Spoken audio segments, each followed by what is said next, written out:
We're going to dive into some of that everyday magic, the stuff that bends and shapes the world we see, a lot of times in ways we don't even notice. Okay, check this out. It's a classic, right?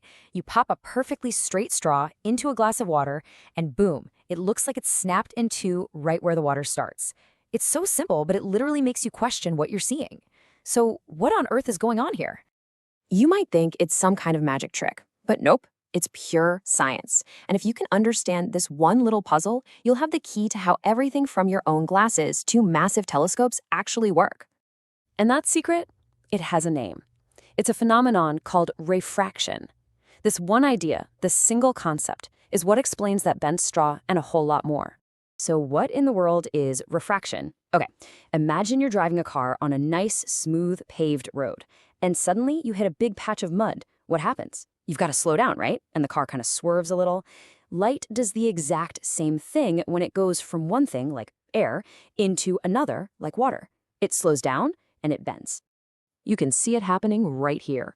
This ray of light is just cruising along through material A. We can just call that air. But the second it hits material B, let's say that's glass, it hits the brakes and pivots. That little bend, that's refraction. That's the whole secret right there. Okay, so light bends all by itself in nature. But what if we wanted to control it? Harness that power? Well, that's where lenses come into play. We've actually engineered these tools specifically to make light do exactly what we want. So a lens is really just a super carefully shaped piece of clear material, usually glass or plastic. And its only job is to grab the light that passes through it and bend it in a really, really precise way. Now, when it comes to the lens family, there are really two main players you need to know: the convex lens and the concave lens. And you can see right away, their shapes are total opposites, and that's the key to everything. So let's just lay it out side by side. A convex lens bulges outward. See how it's fatter in the middle and thinner on the edges?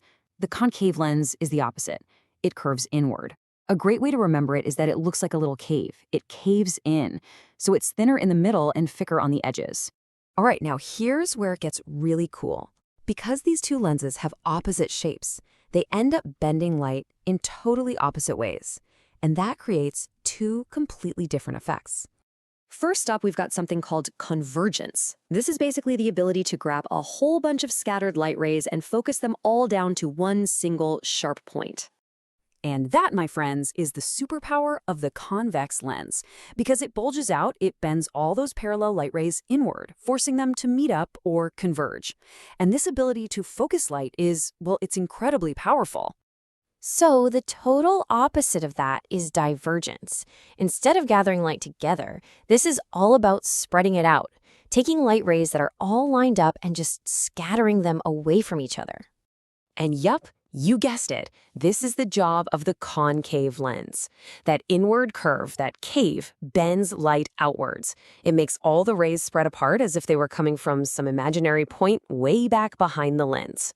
So, focusing light, spreading light out. Why does any of this actually matter?